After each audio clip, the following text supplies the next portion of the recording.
สบายดีอาแจบแล้วก็สบายดี FC ของอาแจบแล้วก็ FC ของซาพุไทยเด้อสบายดีสวัสดีนะคะ สวัสดีนะครับผมสวัสดีแม่เลี้ยงเดี่ยวชาแนลนะครับผมสวัสดี FC แม่เลี้ยงเดี่ยวชาแนลแล้วก็สวัสดี FC ของสตอรี่ชีวิตบ่าวแจ๊บพร้อมว้าวน้องหลายเห็นบ่มันยังเห็นบ่อันนี้ถือว่าเหมือนเพิ่นจำลองสถานที่วัดพระแก้วอันนี้เพิ่นจำลองสถานที่วัดพระแก้วบ่ถือว่าเป็นจำลองมาเลยน้องจำลองมาเลยอันนี้เฮาสามารถเบิ่งได้เนาะแต่เฮาสัมผัสบ่ได้เด้น้องเห็นบ่น้องแม่นงามบ่น้องเห็นแบบแรกเห็นครั้งแรกคิดว่าเป็นวัดพระแก้วได้นี่นะ งามสวยงามหลายแบบว้าวเลยทุกคนตื่นเต้นหลายแบบว่าบ่คิดบ่ฝันว่าสิได้มาเห็นแล้วก็ได้มายืนอยู่มองนี้พี่น้องแบบจำลองวัดพระแก้วอันนี้จริงๆแล้วเป็น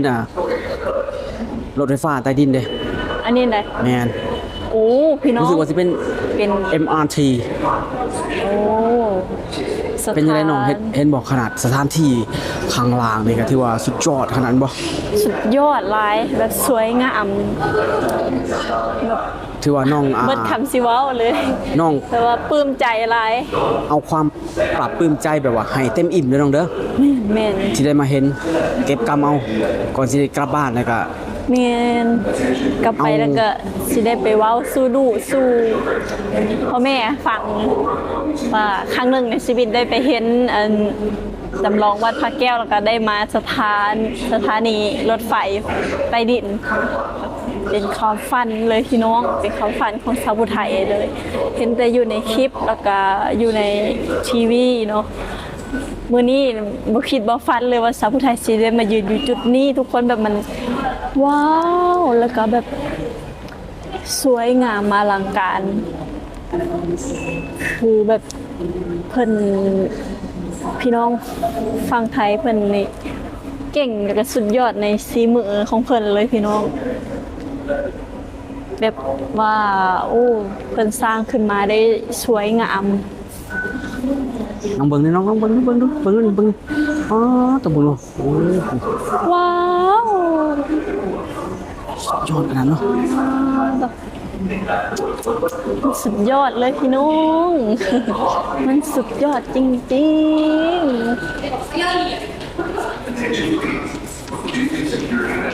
น้องไทยมาทางนี้เขาอยากเบิ่งทางนี้เลยสิพาน้องไปเบิ่งทางนี้นี่ฮะพาน้องไปเบิ่งทางนี้เพราะว่าครั้งแรกในชีวิต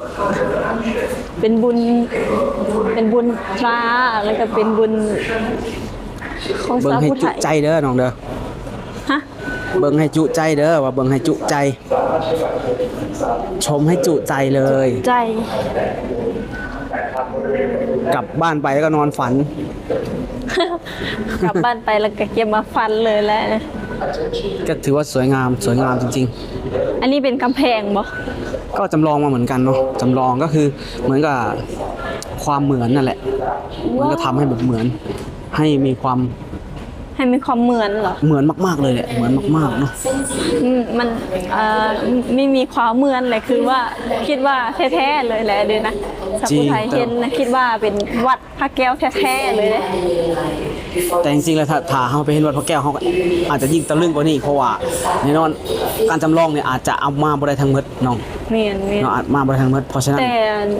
ตัวจริงเนี่ยของวัดพระแก้วนะเห็นแล้วแต่ว่าเห็นด้านนอกไม่ได้เข้าไป ก็คือคำค่อยฟันก็คือแบบอยากเข้าไปสักการะบูชานั่นแหละพี่น้อง FC ถ้าว่ามี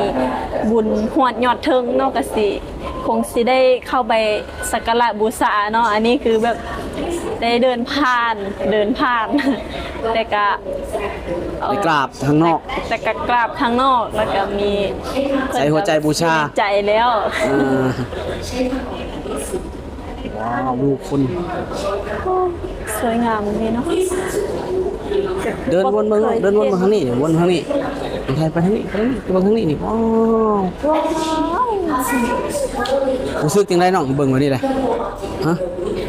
ได้เห็นยังดีเลยคิดว่าอันนี้คือ จะได้มาเห็นจะได้มาเบิ่งจะได้มาเห็นสถานที่สวยงามของประเทศไทยแบบนี้ บ่เคยคิดแล้วก็บ่เคยฝันเลยว่าสิได้มาเห็นแล้วก็สิได้มายืนอยู่จุดนี้พี่น้องเคยแต่บ่เคยคิดจริงๆเลยว่าเห็นแต่อยู่ในคลิปแล้วก็อยู่ในทีวีนั่นแหละคือว่าหั่นแหละพี่น้องเอ้ย เมื่อบ้านนี่สิเว้าอวดเว้าอ้างคนทางบ้านอยู่ว่านี่ แน่นอนแหละต้องเว้าอวดเว้าอ้างอยู่แล้วเนาะครั้งหนึ่งในชีวิตเฮาได้มาเห็นสถานที่ที่ศักดิ์สิทธิ์แล้วก็แบบชาวพุทธเฮาให้ความเคารพนับถือเนาะแต่ชาวพุทธไทยก็มีความฝันอยากมาสักการะบูชาอยากมาเห็นวัดพระแก้วอยู่ที่ฝั่งไทยเนาะเห็นแต่พี่น้องเพิ่นหลายคนเพิ่นได้ถ่ายได้มาสัมผัสตัวเองก็อยากมาสัมผัสแล้วก็วันนี้ก็ได้มาสัมผัสแล้วก็เป็นบุญที่ สัม สุด ผัส เลย ด้วยตาที่อาจบ่ได้เข้าไป แม่นสัมผั แต่ ส วันนี้ก็ได้เห็นน่ะสิ่งจำลองอีกเนาะ แม่นได้เห็นสิ่งจำลอง แต่นอกเหนื้อไปจากที่เหมือนวัดพระแก้วเพิ่นจำลองมาแล้ว แต่ว่าอย่าลืมสถานที่แห่งนี้เป็น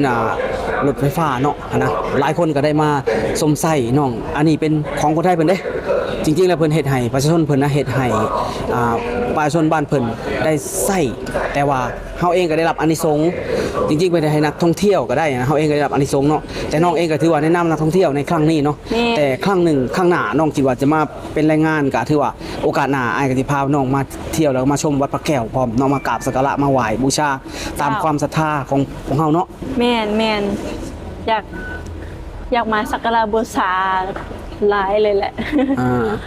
ได้มาซำนี้ก็ถือว่าเป็นบุญที่สุดเลย เป็นบุญตาเป็นบุญใจ เป็นบุญในตัวของชาวพุทธไทยเอง เมื่อบ้านก็ได้เว้าพื้นได้ โอ้ได้แนวมือเว่าพื้นสู่ลูกสู่พ่อแม่ฟังแล้ว ไปขี้โม้ใส่หมู่จักหน่อยเด้อ ขี้โมกสมูจักหน่อยแบบว่าอู้ จริงๆเขาก็เว้าตามความจริงเนี่ยเขาก็ เอาตามความจริงเด้ เขาก็ บ่ได้ พูดแหละว่าประเทศไทยเจริญเนาะ เฮาบ่ได้เว้าดัดจริตอีหยังเฮาเว้าตามที่เฮาเห็นเนาะ น้องสังเกตอย่างบ่น้องสังเกตบ่ว่าในคนใส่ร้ายขนาดแต่เป็นยังคือมีความสะอาดแท้ แม่นอันนี้น้องก็สงสัยน้องก็สังเกตแล้วก็แบบ ไอซิบอกให้ฟังเด้อ ชื่นชมเพิ่นเด้ ไอซิบอกให้ฟังนอกจากการที่เพิ่นดูแลทำความสะอาดแล้วยังบ่พอนะยังมีการมีการหยังรักษารวมกันความสะอาดคือว่า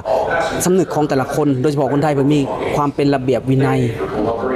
มีความเป็นระเบียบวินัยรักษาความสะอาดอย่างเช่นว่าเพิ่นมีขยะชิ้นหนึงในมือนี่เพิ่นบ่ได้ถิ่มสะอาดเด้เพิ่นต้องรอเห็นถังขยะเพิ่นจึงถิ่มปลูกจิตสำนึกของลูกของหลานให้มาดูแลรักษาทรัพย์สินของเพิ่นทรัพย์สมบัติของเพิ่นประเทศของเพิ่นให้มีความสะอาด นี่แหละที่ชาวพุทธไทยก็อยากเอามาปรับปรุงตัวเองแล้วก็ปรับเพื่อจะได้เอามือแนะนำลูกๆหลานๆให้มีจิตสำนึกแบบคือพี่น้องฝั่งไทยเพิ่นพี่น้องแบบบ่ให้ทิ่มขยะสะสายเนาะเพิ่นเฮ็ดได้ถือว่าดีแล้วก็ชื่นชมเลยพี่น้องเอ้ยก็เป็นแนวทางให้ชาวพุทธไทยแล้วก็หลายๆคนเนาะได้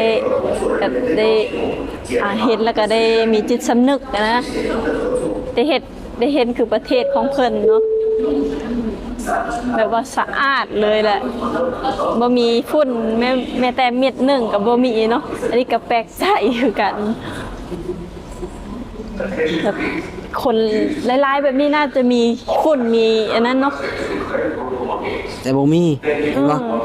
นี่แหละ แบบพื้นนี่เลื่อมปิ้งเลื่อม ก็น้องเงาเห็นเงาบ่ล่ะเงา เป็นเงาปิ้งๆเลย กลิ่นหอมนี่ กินหอมตลอดเนาะทั้งๆที่ว่าคนนี่มื้อหนึงนี่จักว่าสิเท่าใดเนาะว้าวสวยงามพี่น้องไทยแลนด์ ขณะที่บนบันไดเลื่อนของทุกครั้ง วันนี้เฮาสิไปเซอะ เดี๋ยวเราจะลงไปข้างล่าง ฮะ เดี๋ยวเราจะลงไปข้างล่างเราจะขี่รถกลับบ้านได้ โอ้ ขึ้นรถไฟฟ้าใต้ดินกลับบ้านได้บัดนี้เลยบันไดเลื่อนอีกแล้ว สิได้บัดนี้ก็สิได้ลงไป บันไดเลื่อนนี้แหล้วเห็นแล้วก็คือแบบทำใจไว้ก่อน เป็นไงเวลาเห็นน้องเห็นบันไดเลื่อนทุกครั้งน้องจะเหมือนเป็นคนใจสั่นใจเต้นหนาซีดตลอด แม่นแบ มั บ นเกิดยังขึ้นในบ่เข้าใจเลย ความรู้สึกก็แบบย่านแล้วก็ตกใจแบบว่าเฮาชาวบ้านนอกได้พี่น้องจะบูลลี่ก็ได้จะยังก็ได้เพราะว่าเฮาบ้านนอกบ่เคยเข้าในเมืองแล้วก็บ่เคยแบบไปขึ้นบันไดเลื่อนบ่ได้สัมผัสบันไดเลื่อนแบบนี้จะเค้อเด้ อืม ความกังวลก็คือแบบว่าย่านแบบย่านอยู่ในตัวนี่แหละที่จริงก็มันก็บ่อันตรายดอกแต่ว่าหาว่าเคยเห็นนะว่าเคยสัมผัสเดียวก็ต้องย่านแมันบ่ เขาอยู่แต่ทงไห้ทงนาเคยขึ้นแต่บันไดไม้เนาะบันไดไม้อันนี้แบบสะดวกสบายอยู่แต่ว่า น้องฮู้บ่ว่าถ้าเกิดว่าเป็นพี่น้องคนไทยเพิ่นเนาะไปขึ้นบันไดไม้ก็ได้บ้านเฮาน่ะก็ได้แบบว่าไอ้ไม้ไผ่บ้านเฮาอ่ะ อ๋อ เพิ่นขึ้นเหยียบขึ้นนะเพิ่นปวดมาได้เท้าเพิ่นน่ะ อันนี้ก็ปวดคือกันแต่มันเป็นความชินเคยของเฮาเด้เฮาอยู่มาแต่น้อยเอาขึ้นมาแต่น้อยเด้แต่จำความได้เนาะ แต่อันนี้เพิ่นใส่สบายให้เพิ่น อันนี้ ใส่กันนี่สบายขนาดนั้น อันนี้ก็คือแบบ เพิ่นบ่ได้มีคือตกกังวลคือน้องเด้ อันนี้คือแบบบ่งบอกถึงความเจริญความทันสมัยของพี่น้องฝั่งไทยเพิ่นอันนี้ก็ชื่นชมหลายพี่น้องชาวผู้ไทยได้มาเห็นได้มายืนได้มาสัมผัสจุดนี้ก็ถือว่าเป็นบุญแล้วก็เป็นโอ้ยความตื่นเต้นหลายพี่น้องเอ้ยถือว่าเป็นการดีเลยพี่น้อง อ่ะไปเฮาลงไปข้างล่างไปหาบ่โบ้ไปน้องเดินชิดขวาเด้อน้องเด้อชิดขวาแล้วลงเดินชิดขวาเดี๋ยวบันไดน่ะชิดขวาบันไดเลยคันเห็นบันไดเลื่อนยามได้เลยคือแบบต้องทำใจก่อนประมาณ 4-5 นาที เขาต้องทำช่วงทำใจต้องให้เพิ่นไปก่อนเด้อน้องเด้อให้เพิ่นไปก่อนเด้อ เจ้า เพราะว่าเฮาสีซ่าสิทวงคนอื่นเด้สิเกะกะคนอื่นให้คนไปเบิดแล้วค่อยไปน้องให้คนไปเบิดแล้วค่อยไปเฮาบ่น้องไปต้องไปยืนหั่นอีก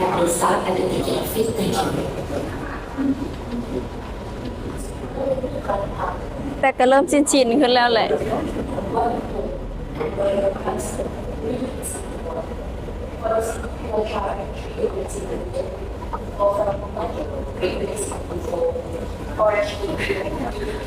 โอ้ยหลอดไป ตอนก้าวออกน่ะบ่ญาติไปได้เนาะ แม่น ตอนก้าวเข้าอะ ตอนชิลงฮะย่านเลย ลงนี่บอก ย่างมาหาบ่โบ้ก่อนบ่โบ้น่าจะนั่งแค่นี้เลย คันเห็นบันไดเลื่อนยำได้แล้วแบบ ต้องทำใจ โอ้เดี๋ยวน้องไทยไปลงอีกชั้นหนึงลงอีก ลง ชั้น อีก ห ชั้ นึ่ง นหนึ่งบอก ลงอีกชั้นหนึง แต่ก็ นี่ เริ่มอยากชินๆแน่แล้วพี่น้อง ไปก้าวเลยบัดนี้ตอนนี้คนบ่มีเนาะทุกคนตอนคนบ่มีแหละนี่เห็นบ่ให้มึงเลยคนบ่มีแต่น้องเนาะนี่ว่านี่น้องถ้าลง 2-3 อันติดต่อกันน้องก็สิชินนะแต่ถ้าห่างไว้อีกสัก2 ชั่วโมงน้องก็เริ่มกังวลอีกแล้วนี่ทุกคนให้ทุกคนได้เห็นได้สัมผัสอย่างชัดเจนเลยเนาะทุกคนจริงๆความเป็นบ้านนอกเนี่ยมันก็ บ้านนอกเอาในเมือง ชัดเจนในความบ่ฮู้บ่ชินนะทุกคนน่ะความกังวลเนาะทุกคนเนาะ